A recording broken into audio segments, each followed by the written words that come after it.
ദൈവം ഒരാളോട് സംസാരിച്ചതിൻ്റെ പേരിൽ പുള്ളി അനുഭവിക്കാത്ത പ്രശ്നങ്ങളൊന്നുമില്ല. പുള്ളീനെ ന്യായീകരിക്കാൻ കുറേ പേര്, പുള്ളീനെ കുറ്റപ്പെടുത്താൻ കുറേ പേര്, അങ്ങനെ പല രീതിയിലും എന്താ പറയുക, സോഷ്യൽ മീഡിയ വഴി ഭയങ്കരമായ രീതിയിൽ പ്രശ്നങ്ങൾ നടന്നുകൊണ്ടിരിക്കുക. ഈ ദൈവം സംസാരിക്കുക എന്ന് പറഞ്ഞു കഴിഞ്ഞാൽ അവരോട് മാത്രമേ സംസാരിക്കുള്ളൂ, നമ്മളോടൊന്നും സംസാരിക്കില്ലേ. ദൈവം എന്ന് പറയുമ്പം എല്ലാവരും ദൈവമല്ലേ. അപ്പം സംസാരിക്കുമ്പോൾ എല്ലാവരോടും സംസാരിക്കണ്ടേ? സംസാരിക്കും, എല്ലാവരോടും സംസാരിക്കും. എന്നോട് സംസാരിച്ചു. നിങ്ങളൊന്ന് കേട്ടു നോക്കുക കേട്ടോ. ക്രൂശിൽ തെറിച്ചപ്പോൾ ഞാനൊരു പ്രാർത്ഥന പ്രാർത്ഥിച്ചായിരുന്നു. ക്രൂശിൽ കിടന്നുകൊണ്ട് ഇവർ ചെയ്യുന്ന എന്താണെന്ന് ഇവർ അറിയുന്നില്ല, അവരോട് ക്ഷമിക്കണമേ എന്ന് പറഞ്ഞുകൊണ്ട്. ആ പ്രാർത്ഥനയിൽ ആത്മാർത്ഥത ഉണ്ടായിരുന്നു. കാരണം അവർ ചെയ്തെന്താണെന്നോ അവർ ചെയ്യുന്നതെന്താണെന്നോ അവർക്ക് അന്ന് അറിയത്തില്ലായിരുന്നു. പക്ഷെ ഇന്ന് ഇവിടെ എൻ്റെ പേരിൽ ഓരോരുത്തർ ചെയ്തു കൂട്ടിക്കൊണ്ടിരിക്കുന്നത്, എന്താണ് അവർ ചെയ്യുന്നതെന്നും എന്തിനു വേണ്ടി ചെയ്യുന്നതെന്നും വ്യക്തവും കൃത്യവുമായി അറിഞ്ഞുകൊണ്ട് ചെയ്യുന്നു. അവർക്ക് വേണ്ടി എന്ത് പ്രാർത്ഥിക്കാനാണ്? അവർക്ക് കൊണ്ടൊന്നും പ്രാർത്ഥിച്ചിട്ട് ഒരു കാര്യമില്ല. അവരുടെ ദൈവത്തിനും വേണ്ട പിശാചിനും വേണ്ടാത്ത രീതിയിലാണ് അവർ പോയിക്കൊണ്ടിരിക്കുന്നത്. അപ്പോൾ അതിൽ ചെയ്യേണ്ടത്, ഇപ്പം ഞാൻ തന്നു എന്ന് പറഞ്ഞ ഒരു സാധനമുണ്ട് നിങ്ങളുടെ കയ്യിൽ, ബുദ്ധി, അത് യൂസ് ചെയ്യുക, കോമൺ സെൻസ് യൂസ് ചെയ്യുക. അത് യൂസ് ചെയ്ത് നിങ്ങളെ ഉപയോഗിക്കുന്ന അല്ലെങ്കിൽ നിങ്ങളെ മോശമായ രീതിയിൽ ഉപയോഗിക്കുന്ന ആൾക്കാരെ നിങ്ങൾ തിരിച്ചറിയുക എന്നുള്ളതാണ്. അവരെ അകറ്റി നിർത്തുക. കാരണം ദൈവത്തിന് വേണ്ടത് അവരെ നിങ്ങൾ എന്തിനാ കൈ പിടിക്കുന്നത്, അല്ല നിങ്ങൾ എന്തിനു ചേർത്ത് പിടിക്കുന്നു? മാറ്റി നിർത്തുക, അകറ്റി നിർത്തുക. അതാണ് ചെയ്യേണ്ടത്. അത് കുറച്ചൊക്കെ ബുദ്ധി ഉപയോഗിക്കുക. അതിൽ കൂടുതലൊന്നും നിങ്ങൾക്കൊന്നും പറഞ്ഞു തരാനില്ല. വോയിസ് കേട്ടല്ലോ, അത് ദൈവം പറഞ്ഞ കാര്യമാണ്, അല്ലെങ്കിൽ ദൈവം സംസാരിച്ച കാര്യമാണ്. എന്താ അവരോട് മാത്രം ദൈവം സംസാരിക്കുള്ളൂ? അവർക്ക് മാത്രം അതൊക്കെ റെക്കോർഡ് ചെയ്യാൻ പറ്റുള്ളൂ? നമുക്കും പറ്റും. നമുക്കും റെക്കോർഡ് ചെയ്യാനും ദൈവത്തോട് സംസാരിക്കണമെങ്കിൽ നമുക്കും പറ്റും. കാരണം ദൈവം എന്ന് പറയുന്നത് അവരുടെ മാത്രം കുടുംബസ്വത്തല്ല, അല്ലെങ്കിൽ എൻ്റെ മാത്രമോ നിങ്ങളുടെ മാത്രമല്ല. അതിപ്പോൾ ദൈവം ആരും ആയിക്കോട്ടെ, അല്ല ഏതും ആയിക്കോട്ടെ. ദൈവം എന്ന് പറയുമ്പം എല്ലാവരും ദൈവമാണ്, സർവ്വശക്തനാണ്, അല്ലെങ്കിൽ സർവ്വവ്യാപിയാണ്. അപ്പം എല്ലാവരോടും സംസാരിക്കും. എന്നോട് സംസാരിച്ചപ്പോൾ ഞാൻ റെക്കോർഡ് ചെയ്തു, ഞാനിപ്പോൾ നമ്മൾ കേട്ടത്. അപ്പോൾ അതിൽ പറയുന്നൊരു കാര്യം, നിങ്ങൾക്ക് ബുദ്ധിയുണ്ട്, അത് ഉപയോഗിക്കുക. അതിൽ കൂടുതലൊന്നും മനുഷ്യന്മാർക്കാണെങ്കിലും ദൈവത്തിനാണെങ്കിലും ഒരു ഉപദേശം തരാനില്ല. കാരണം ഈ ബുദ്ധി കൊണ്ട് ഓരോരുത്തന്മാരുടെ അടിയറവ് വെച്ച് കഴിഞ്ഞാൽ പിന്നെ നിങ്ങൾ ചെയ്യുന്നതെന്തോ പ്രവർത്തിക്കുന്നതെന്തോ അതൊക്കെ അവരുടെ നിയന്ത്രണത്തിലാണ്. ഈ ബുദ്ധി കൊണ്ട് ആരുടെ മുമ്പിലേക്ക് കൊണ്ട് അടിയറവ് വെച്ചിട്ട് അവരെന്നെ അങ്ങനെ ചെയ്തു, ഇവരെന്നെ എങ്ങനെ ചെയ്തെന്ന് പറഞ്ഞാൽ കാര്യമില്ല. അല്ലെങ്കിൽ അവരങ്ങനെയായിരുന്നു, അവരിങ്ങനെയായിരുന്നു എന്ന് പറയുന്നതിൽ കാര്യമില്ല. അവരിതൊക്കെ ചെയ്തുകൊണ്ടിരിക്കും, അല്ലെങ്കിൽ അവരിങ്ങനെ തന്നെ മുന്നോട്ട് പോയിക്കൊണ്ടിരിക്കും. ഇപ്പം നിങ്ങളങ്ങനെയൊക്കെ ആക്ഷേപിച്ചാലും ന്യായീകരിച്ചാലും അല്ലെങ്കിൽ ആരോപണം ഉന്നയിച്ചെന്ന് പറഞ്ഞാലും നാളെ ഒരു 10 ദിവസം കഴിയുമ്പോൾ അവർ പിന്നെയും വരും. നിങ്ങളങ്ങനെയൊക്കെ പറഞ്ഞിട്ടും ദൈവം എന്നെ നിലനിർത്തിയെന്നും പറഞ്ഞിട്ട് അവർ പിന്നെയും വരും. പക്ഷേ ഇവരെല്ലാം ലക്ഷ്യം വെക്കുന്ന ഒറ്റ കാര്യമുള്ളൂ, സാമ്പത്തികം. ഈ ഒറ്റ കേസ് നമ്മൾ മനസ്സിലാക്കിയാൽ മതി, ഈ ഒറ്റ കാര്യം നമ്മൾ മനസ്സിലാക്കിയാൽ മതി. അല്ലെ പിന്നെ കോടികൾ മുടക്കി പള്ളി പണിയണമെന്നൊക്കെ ഏതിലും അവൻ പറയണതാണോ ഈ കേസൊക്കെ? അത് ആർക്ക് വേണ്ടി കോടികൾ മുടക്കി ഒരു കോടി എന്ന് പറഞ്ഞാൽ 100 ലക്ഷം രൂപയാണ്. കണക്കൊന്നും ഞാൻ പറയുന്നില്ല. കോടികൾക്കൊന്നും ഒരു വിലയില്ലാത്ത രീതിയിലാണ് ഇവിടെ പോയിക്കൊണ്ടിരിക്കുന്നത്. നമ്മൾ രാഷ്ട്രീയക്കാരെ വിമർശിക്കും, അല്ലെങ്കിൽ രാഷ്ട്രീയക്കാരുടെ മക്കൾ എവിടെയാണ്, അവർ വിദേശത്തല്ലേ, നമ്മുടെ കാശ് കൊണ്ടല്ല അവർ ജീവിക്കുന്നതെന്നൊക്കെ പറഞ്ഞുകൊണ്ട്. ഈ പറഞ്ഞ ഈ ആൾക്കാരുടെ മക്കളും ഇവരുടെ കുടുംബമൊക്കെ എങ്ങനെയാണ് നിങ്ങൾ അന്വേഷിച്ചിട്ടുണ്ടോ? ഏതെങ്കിലും ഈ പറഞ്ഞ ആൾക്കാർ ഏതെങ്കിലും ഒരുത്തൻ ഒരു കൂര വീട്ടിൽ കിടക്കുന്നുണ്ടോ? അല്ലെങ്കിൽ അവൻ ബസ്സിൽ യാത്ര ചെയ്യുന്നുണ്ടോ? ഒന്നുമില്ല. അവർ ജീവിക്കുന്നത് ലക്ഷറി ആയിട്ടും, അല്ലെങ്കിൽ എന്തൊക്കെ സുഖങ്ങൾ അനുഭവിച്ച് ജീവിക്കാൻ പറ്റും ആ സുഖങ്ങളെല്ലാം അനുഭവിച്ച് അവനൊക്കെ ജീവിച്ചുകൊണ്ടിരിക്കുന്നത്. അതറിയത്തില്ല, നിങ്ങളൊന്ന് അന്വേഷിച്ച് നോക്കുക എന്നുള്ളതാണ്. പക്ഷേ നിങ്ങൾ കിടക്കുന്ന എവിടെയാണ്? നിങ്ങളെവിടെ കിടക്കണേ? ഒരു നേരത്തെ ഭക്ഷണത്തിന് വകയില്ലാണ്ട്, അല്ലെങ്കിൽ ഒരു ദിവസം പണിയാൻ പോയില്ലെങ്കിൽ നിങ്ങളുടെ കാര്യം പോക്കാ. അല്ലെങ്കിൽ ഒരു ഹോസ്പിറ്റൽ കേസ് വന്നു കഴിഞ്ഞാൽ 10 പേരുടെ മുമ്പിൽ കൈ നീട്ടാണ്ട് നിങ്ങൾക്ക് ഹോസ്പിറ്റലിൽ പോകാൻ പറ്റുമോ? പറ്റത്തില്ല. ഓരോ കാര്യങ്ങൾ തിരിച്ചറിഞ്ഞ് മുന്നോട്ട് പോവുക.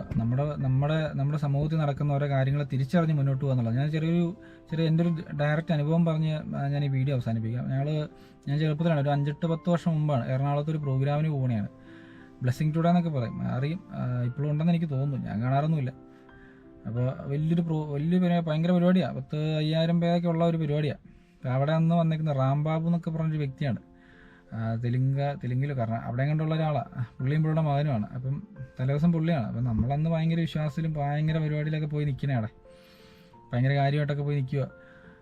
അപ്പോൾ ഈ പുള്ളി പ്രസംഗിക്കാനൊക്കെ എന്നിട്ട് പ്രസംഗമൊക്കെ കഴിഞ്ഞപ്പോൾ പുള്ളിയുടെ ഡയലോഗ്, ഇവിടെ എന്തോ ഒരു ആവശ്യത്തിന് പള്ളി പണിയാനാണോ എന്തോ ഒരു കാര്യത്തിന് വേണ്ടിയിട്ട് പൈസ വേണം. അപ്പോൾ നിങ്ങളുടെ പാസ്റ്റർ പൈസയ്ക്ക് വേണ്ടി ആരുടെ മുമ്പിൽ കൈ നീട്ടാൻ പാടില്ല, നിങ്ങളാണ് അതിന് വേണ്ടി ചെയ്യേണ്ടത്. ശരി. അപ്പോൾ പെട്ടെന്ന് പറഞ്ഞു കഴിയുമ്പോൾ ആരെങ്കിലും പൈസ ഒന്നും ഉണ്ടാവുകയില്ലായിരിക്കും, അല്ലെങ്കിൽ ഉണ്ടാവുകയില്ലല്ലോ. ഇവർ പ്രാർത്ഥനയ്ക്ക് വേണ്ടി വന്ന ആൾക്കാരല്ല, അപ്പോൾ അവരിൽ പൈസ ഒന്നായിട്ട് കാണത്തില്ല. പുള്ളി പറഞ്ഞ ഡയലോഗുണ്ട്, പൈസ ആയിട്ടൊന്നും വേണ്ട, നിങ്ങളുടെ കയ്യിലുള്ള ആഭരണമായിക്കോട്ടെ. അപ്പോൾ നിങ്ങളുടെ കമ്മലാകാം, നിങ്ങളുടെ മാലയാകാം, നിങ്ങളുടെ വാച്ചാവാം, എന്തും ആവാം. നിങ്ങളത് സ്റ്റേജുണ്ട്, ആ സ്റ്റേജിൻ്റെ മുമ്പിൽ അവിടെ ഇത് വിരിച്ചിട്ടുണ്ട്, അതിൻ്റെ മുമ്പിൽ കൊണ്ടിടാൻ പറഞ്ഞുകൊണ്ട് പുള്ളി പറയാം. അപ്പോഴത്തേക്കും ആൾക്കാർ ആ സമയത്തൊക്കെ ഇവരിങ്ങനെ വിശ്വാസം വിശ്വാസത്തിൻ്റെ കൊടുമുടി കയറി നിൽക്കുക. അപ്പോൾ ഇവരെന്ത് പറഞ്ഞാലും ഇവർ ചെയ്യും. ഉടനെ തന്നെ നമ്മൾ നോക്കി നിൽക്കുമ്പോൾ തന്നെ ആൾക്കാർ പോകുന്നു. ആ ഒറ്റ ടൈമിൽ ഒരു 100 പേരെങ്കിലും പോയി അവരുടെ കയ്യിലുള്ള പൈസയായിട്ടും ഉടനെയാണ് കൊണ്ടിടുക, അവരുടെ മുമ്പിൽ കൊണ്ടിടുക. ഇത് കണ്ടപ്പോഴത്തേക്കും മറ്റേ ബ്ലെസ്സിൻ്റെ പുള്ളി ഡാമിയൻ, പുള്ളിക്ക് പെട്ടെന്ന് അട്ടി കിട്ടിയല്ലേ. കാരണം മറ്റേ പുള്ളിക്ക് കാര്യങ്ങൾ അറിയത്തില്ല, പുള്ളി തെലുങ്ക് അവിടെയുള്ള, അപ്പോൾ അവിടെ ഈ പരിപാടി പയറ്റി പുള്ളി വിജയിച്ച ആളാണ്. അതുകൊണ്ടാണ് പുള്ളി കേരളത്തിലൊന്ന് പയറ്റാൻ നോക്കിയത്. പക്ഷേ ഇത് കണ്ടപ്പോഴത്തേക്കും ഡാമിയനൊക്കെ ഇങ്ങോട്ട് അയ്യടാന്നായിപ്പോയി. ഉടനെ അവർ ചാടി. അപ്പോൾ കുറേ കഴിഞ്ഞപ്പോഴത്തേക്കും പരിപാടിയൊക്കെ കഴിഞ്ഞു. കുറേ പേര് പൈസ കൊണ്ടിട്ടു, ആഭരണങ്ങൾ കൊണ്ടിടുന്നു, കമ്മലൊക്കെ കൊണ്ടിട്ടു. അത് കഴിഞ്ഞപ്പോഴത്തേക്കും ഇവരിങ്ങനെ ഇളിഞ്ഞിരിക്കുക. എന്നാ പറയണ്ട, കാരണം ചാടി എന്നിട്ടൊന്നും പറയാനും പറ്റത്തില്ല, കാരണം പുള്ളി ഗസ്റ്റാണ്. അത് കഴിഞ്ഞപ്പോൾ പുള്ളിയുടെ സെക്ഷനൊക്കെ കഴിഞ്ഞ് കഴിഞ്ഞപ്പോൾ ഇവർ എഴുന്നേറ്റ് ഇവരിങ്ങനെ പറയുക, ഇത് അറിയാണ്ട് പറ്റിപ്പോയതാണ്, നിങ്ങൾ ക്ഷമിക്കണം, ഇത് എന്താ പറയുക, നമ്മളൊട്ടും എക്സ്പെക്ട് ചെയ്ത കാര്യമില്ലെന്നൊക്കെ പറഞ്ഞ് ക്ഷമയൊക്കെ ചോദിച്ചു അവിടെ ആൾക്കാരോട്. നല്ലതാണ്, ക്ഷമയൊക്കെ ചോദിച്ചു. പക്ഷേ എങ്കിൽ പോലും നമ്മുടെ സമൂഹത്തിൽ ഇങ്ങനെ നടക്കുന്നുണ്ട്. അതായത് ഈ വിശ്വാസ സമൂഹത്തിൽ അല്ലെങ്കിൽ ദൈവത്തിൻ്റെ പേരിൽ ഇങ്ങനെയും നടക്കുന്നുണ്ട്. ഇങ്ങനെ നടക്കുന്നുണ്ടെന്ന് മാത്രമല്ല, ഇങ്ങനെ ആൾക്കാർ ചെയ്യുന്നുണ്ട്. ഇവരോരോ കാര്യം ചെയ്യാൻ പറയുമ്പോൾ അല്ലെങ്കിൽ ഇവരോരോ കാര്യം പറയുമ്പോൾ അതിനെ വിശ്വസിച്ച് ചെയ്യുന്ന ആൾക്കാരെ വേണ്ടേ പറയാനായിട്ട്. നമ്മൾ നോക്കി നിൽക്കും മറ്റേ ടൈമിൽ 100 പേര് പോയി ആ സ്റ്റേജിന് മുമ്പിൽ കൂടി അവരുടെ കയ്യിലുള്ള മോതിരം, മാല, കമ്മലൊക്കെ കൂടി അവരെ ഫ്രണ്ടിൽ ഇടുക എന്നൊക്കെ പറഞ്ഞു കഴിഞ്ഞാൽ അവരെ കാൽ കീഴിൽ വെക്കുക. അങ്ങനെ കണ്ട് പുള്ളി ഡയലോഗൊക്കെ പറഞ്ഞു. അങ്ങനെ ബൈബിളിൽ ഡയലോഗ് ഉണ്ടെന്നാണ് പറയുന്നത്, എനിക്കറിയത്തില്ല. കാൽ കീഴിൽ വെക്കുക എന്നൊക്കെയാണ് പറഞ്ഞത്. ഉടനെ ഉണ്ട് അത് പാസ്റ്ററുടെ കാൽ കീഴിൽ. ഓ, ഇതൊക്കെ കണ്ടപ്പോൾ അപ്പോൾ ഇതൊക്കെ കാണുമ്പോൾ ദൈവത്തിൻ്റെ അവസ്ഥ എന്താണെന്ന് ഞാൻ ആലോചിച്ച് നോക്കണത്. അപ്പം അങ്ങനെയുള്ള ആൾക്കാർ നമ്മുടെ ഇടയ്ക്കുണ്ട്. അപ്പോൾ അവരെ നമ്മൾ തിരിച്ചറിയണം. പുള്ളി ഡയറക്റ്റായിട്ട് ചോദിച്ചു, അത് നിങ്ങളുടെ കയ്യിലുള്ളെങ്കിൽ അന്നൊക്കെ നമ്മൾ ഡയറക്റ്റായിട്ട് ചോദിച്ചു. ഇൻഡയറക്റ്റായിട്ട് ചോദിക്കുന്ന ആൾക്കാരാണ് നമ്മുടെ ഇടയ്ക്ക് കൂടുതൽ. അപ്പോൾ അങ്ങനെ ഉള്ള സംഭവങ്ങളൊക്കെ നമ്മുടെ ഇടയ്ക്ക് നടന്നുകൊണ്ടിരിക്കുന്നത്. ഇതുകൊണ്ടൊക്കെ വേദനിക്കുന്നതും അല്ലെങ്കിൽ ഇതുകൊണ്ടൊക്കെ നാണം കിടന്നതും ആ യേശുക്രിസ്തു എന്ന് പറയുന്ന നല്ലൊരു മനുഷ്യനാണ്. പുള്ളി പറഞ്ഞെന്ന് പറയുന്ന നല്ല കാര്യങ്ങളാണ് ഇവരെല്ലാം ചവിട്ടി മതിച്ചുകൊണ്ടിരിക്കുന്നത്. അല്ലെങ്കിൽ അന്യോന്യം നിങ്ങൾ സ്നേഹിക്കുക, നിന്നെപ്പോലെ നിൻ്റെ അയൽക്കാരനെ സ്നേഹിക്കുക, എന്താ പറയുക, സ്നേഹിക്കാൻ പഠിപ്പിച്ച ഒരാളെയാണ് ഇവിടെ ഇട്ട് ചവിട്ടി പണ്ടാറടക്കിക്കൊണ്ടിരിക്കുന്നത്. ഇവനൊക്കെ ഉണ്ടല്ലോ, ഇവനൊക്കെ എന്നെ ഇപ്പം എന്നാ പറയാനാ, ബൈബിളൊക്കെ ഇവരുടെ രീതിയിലാണ് ഇപ്പോൾ പോയിക്കൊണ്ടിരിക്കുന്നത്. ഒരിക്കലും ബൈബിൾ ദൈവം പറഞ്ഞ രീതിയിലൊന്നുമല്ല ബൈബിളപ്പോൾ പോയിക്കൊണ്ടിരിക്കുന്നത്. ഇവർ വ്യാഖ്യാനിച്ച് ഉണ്ടാക്കി വെച്ച രീതിയിലാണ്. അല്ല, നിങ്ങൾ ശ്രദ്ധിച്ചറിയാം, ഒരു വചനം എടുത്തിട്ട് ഒരു പാസ്റ്റർ പ്രസംഗിക്കുന്നു അല്ലെങ്കിൽ അച്ഛൻ പ്രസംഗിക്കുന്നു, അതേ വചനം എടുത്തിട്ട് വേറൊരു പാസ്റ്ററും വേറൊരു അച്ഛനും പ്രസംഗിക്കുന്നത്. ഈ രണ്ടുപേരും പറയുന്ന രണ്ട് കാര്യങ്ങളാണ്.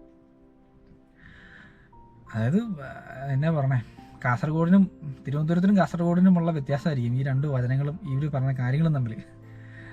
കേട്ട് നോക്കി നിങ്ങൾക്ക് മനസ്സിലാവും. എൻ്റെ ഇവർ പറയും അതിലൊക്കെ പല കാര്യങ്ങളും ഉള്ളടക്കിയിട്ടുണ്ട്. ഈ ഉള്ളടക്കിയേക്കുന്ന കാര്യങ്ങളൊക്കെ എവിടുന്ന് എനിക്കറിയത്തില്ല. ഒരു വചനത്തിന് നമുക്കിപ്പോൾ യഹോവയുടെ ഇടനാവുന്ന എനിക്ക് മുട്ടുണ്ടാകത്തില്ല, എനിക്ക് കഷ്ടപ്പാടുണ്ടാവില്ല. ഇതിൽ കൂടുതൽ എന്ത് വ്യാഖ്യാനമാണ് ഇനി വേണ്ടത്?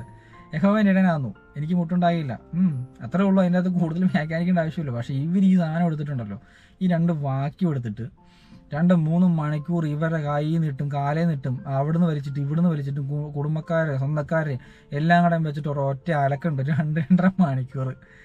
അതായത് ഈ കേട്ടിരിക്കുന്ന ആൾക്കാരൊക്കെ പീക്ക് ലെവലിൽ കയറ്റിയിരുത്തവർ. എന്നിട്ട് അവസാനം ഇവരുടേതായ ആവശ്യങ്ങളും കാര്യങ്ങളും പറയുന്നു. അതോടുകൂടി വിശ്വാസം കേട്ടിരിക്കുന്ന ആൾക്കാർ ഫ്ലാറ്റ്. ഇവർ പറയുന്ന കാര്യങ്ങൾ ചെയ്യാൻ കൂടുതലൊന്നും പറയുന്നില്ല. അപ്പോൾ ഇതൊക്കെ തന്നെയാണ് നമ്മുടെ സമൂഹത്തിൽ നടക്കുന്നത്. നമ്മുടെ കൺമുന്നിൽ തന്നെ പല കാര്യങ്ങളും, അങ്ങനെ പറയാനാണെങ്കിൽ പല കാര്യങ്ങളും നടക്കുന്നുണ്ട്. അപ്പോൾ നിങ്ങൾ തിരിച്ചറിയാം, നിങ്ങളുടെ മക്കൾ അനുഭവിക്കേണ്ട കാര്യങ്ങളും നിങ്ങളുടെ ഭാര്യ ഭർത്താവ് ഇവരൊക്കെ അനുഭവിക്കേണ്ട കാര്യങ്ങളും മറ്റൊരാളുടെ ജീവിതത്തിൽ അത് നല്ലതല്ല, ഒരിക്കലും നല്ലതല്ല. ചെയ്യണം, നിങ്ങൾ ചെയ്യണമെന്നല്ല ഞാൻ പറയുന്നത്, പക്ഷേ ആവശ്യങ്ങൾ അറിഞ്ഞ് ചെയ്യണം. ഒരുപാട് ആൾക്കാർ എന്താ പറയുക, നമ്മുടെ സമൂഹത്തിൽ തന്നെയുണ്ട് ഒരു നേരത്തെ എന്നാ പറയുക, ഭക്ഷണത്തിന് കഴിവില്ലാതെ അല്ലെങ്കിൽ അതിന് കഴിയില്ലാതെ നിൽക്കുന്ന ആൾക്കാരുണ്ട് നമ്മുടെ സമൂഹത്തിൽ. അവരെയൊക്കെ നമ്മൾ കണ്ടില്ലെന്ന് നടിക്കുക. എന്നിട്ട് ഇവരെ പോലെ ആൾക്കാരൊക്കെ ഇങ്ങനെ കയറ്റിക്കൊണ്ട് വരിക. അതൊക്കെ ശരിക്കും പറഞ്ഞു കഴിഞ്ഞാൽ എന്നാ പറയുക, എന്നൊക്കെ മറുപടി ചെയ്യുന്നത് നിങ്ങളോടും പറയാനായിട്ട്. ഞാൻ ചെയ്യാൻ പോകില്ല കേട്ടോ, എനിക്കതിനോട് താല്പര്യമില്ല. കാരണം എന്നെ സംബന്ധിച്ച് ദൈവം എന്ന് പറയുമ്പോൾ ഞാനൊരു തെറ്റ് ചെയ്യാൻ പോകുന്നുണ്ടെങ്കിൽ, എടാ നീ ചെയ്യുന്നത് തെറ്റാന്ന് എൻ്റെ മനസ്സിൽ നമുക്ക് തോന്നും. അത് നമ്മുടെ എന്താ പറയുക, നമ്മുടെ കോമൺ സെൻസ് ആയിരിക്കും. അല്ലെങ്കിൽ ഇപ്പം എന്താ പറയുക, ഒരാളുടെ ഒരു പേഴ്സ് മോഷ്ടിക്കാൻ ഞാൻ പോകുന്നു, ആ മോഷണം തെറ്റാണെന്ന് എൻ്റെ നിയമം പഠിപ്പിക്കുന്നുണ്ട്. എൻ്റെ വീട്ടുകാർ എന്നെ അങ്ങനെ പഠിപ്പിച്ചത്, അല്ലെങ്കിൽ ഞാൻ കേട്ട് വളർന്നത് അങ്ങനെ തെറ്റാന്ന് കേട്ട് വളർന്നത്. അപ്പോൾ അത് ചെയ്യാൻ പോകുമ്പോൾ എൻ്റെ മനസ്സിൽ ആരോരും പറയുന്നുണ്ട്, എടാ ചെയ്യുന്നത് തെറ്റാ, നീ ചെയ്യാൻ പാടില്ല. ഞാൻ വിശ്വസിക്കുന്ന ദൈവം അതാണ്. കാരണം ഞാനൊരു തെറ്റ് ചെയ്യാൻ പോകുമ്പോൾ അത് തിരുത്താൻ ശ്രമിക്കുന്ന, അത് ഞാൻ പഠിച്ച് വന്ന കാര്യങ്ങളായിരിക്കാം, എന്തും ആയിരിക്കാം. പക്ഷേ ദൈവം എന്ന് പറയുന്നൊരു കോൺസെപ്റ്റ് ഉണ്ടെങ്കിൽ അതിൽ ഞാൻ വിശ്വസിക്കുന്ന കാര്യം അതൊക്കെയാണ്. കാരണം നീ ചെയ്യാൻ പാടില്ല, നീ ഒരു തെറ്റാ ചെയ്യാൻ പോകുന്നുണ്ടെങ്കിൽ നീ ചെയ്യാൻ പാടില്ലെന്ന് പറയുന്നൊരു സംഭവം ഉണ്ടല്ലോ, അതാണ് ദൈവമായിട്ട് ഞാൻ. അല്ലാണ്ട് എനിക്കൊരു പള്ളി വേണം, എനിക്ക് 8 കോടി വേണം, അല്ലെങ്കിൽ എനിക്ക് 10 കോടി വേണം, എൻ്റെ മകനെ യൂറോപ്പിലോട്ട് പോകാൻ കാശില്ല, അപ്പോൾ എനിക്കൊരു 2 ലക്ഷം രൂപ അത്യാവശ്യമായിട്ടുണ്ട്, അപ്പോൾ അത് തരാൻ വേണ്ടി നിങ്ങൾ പ്രാർത്ഥിക്കണം. ഉടനെ പ്രാർത്ഥിക്കാനായിട്ടുള്ള ഒരാൾ പക്ഷേ ഞാൻ നന്നാക്കാം, ഞാനൊരു അമ്മേനെ നന്നാക്കാം, ഞാനൊരു 20,000 ഞാൻ നന്നാക്കാം. കാര്യം നടന്നവിടെ ഇവർ പ്രാർത്ഥിക്കാനാണ് പറയുന്നത്. പക്ഷെ നമ്മൾ ഒരുപാട് കണ്ടിട്ടുണ്ട് അങ്ങനെ, ഡയറക്റ്റും ഡയറക്റ്റായിട്ടൊക്കെ. അപ്പോൾ നിങ്ങൾ തിരിച്ചറിയുക, നിങ്ങൾ എന്താ പറയുക, നിങ്ങൾ കാര്യങ്ങൾ തിരിച്ചറിയുക, സത്യാവസ്ഥ തിരിച്ചറിയുക, ഇല്ലാത്തതിന് കൊടുക്കുക, അത്രേ പറയാനുള്ളൂ. ഇല്ലാത്തതിന് കൊടുക്കുക. ദൈവം അത് തന്നെ പറഞ്ഞിട്ടുള്ളൂ. യേശുക്രിസ്തു എന്ന വ്യക്തി ഉണ്ടായിരുന്നുണ്ടെങ്കിൽ ഉണ്ടായിരുന്നല്ലോ, ഇല്ലാണ്ടിരിക്കുന്നില്ല, ഉണ്ടായിരുന്നു. അപ്പോൾ അദ്ദേഹം നമ്മളെ പഠിപ്പിച്ചൊരു കാര്യം വെച്ചാൽ ഇല്ലാത്തതിന് കൊടുക്കുക, ഉള്ളവനില്ലാത്തതിന് കൊടുക്കുക എന്നുള്ളതാണ്. അതല്ലാണ് ഈ ഉള്ളവൻ്റെ തൊള്ളയിലോട്ട് പിന്നെ തള്ളി കൊടുക്കരുത്. ഇല്ലാത്തതിന് നിങ്ങൾ കൊടുക്കുക. അതിൻ്റെ അത് നിങ്ങൾക്ക് എന്തെങ്കിലും ദൈവം തന്നാൽ നിങ്ങൾ മേടിക്കുക. അങ്ങനെ തരുന്ന ഒരാളാണെന്നുണ്ടെങ്കിൽ തന്നാൽ നിങ്ങൾ മേടിക്കുക. തന്നില്ലെങ്കിൽ സന്തോഷത്തോടെ ഇരിക്കുന്നേ, അതിൻ്റെ അകത്ത് ആർക്ക് ബുദ്ധിമുട്ട്. അപ്പം ഇതൊക്കെയാണ് പറയാനുള്ള കാര്യങ്ങൾ എന്ന് പറഞ്ഞു കഴിഞ്ഞാൽ. അപ്പോൾ തീർച്ചയായിട്ടും നിങ്ങളൊക്കെ ചിന്തിച്ച് എന്താ നല്ല കാര്യങ്ങൾ ചെയ്യുക എന്നുള്ളതാണ്. അതിക്കുള്ളൊന്നുമില്ല. ഇവരൊക്കെ ചെയ്ത നല്ല കാര്യങ്ങളാണെന്ന് നിങ്ങൾക്ക് തോന്നുന്നുണ്ടെങ്കിൽ നിങ്ങൾ ചെയ്തു, ഒരു ബുദ്ധിമുട്ടുമില്ല. ആർക്ക് പോകുന്നു, നിങ്ങൾക്ക് പോകുന്നു, അല്ലാണ്ട് വേറെ ആർക്കും പോകുന്നില്ല. എനിക്കൊന്നൊരു തേങ്ങയും പോകില്ല.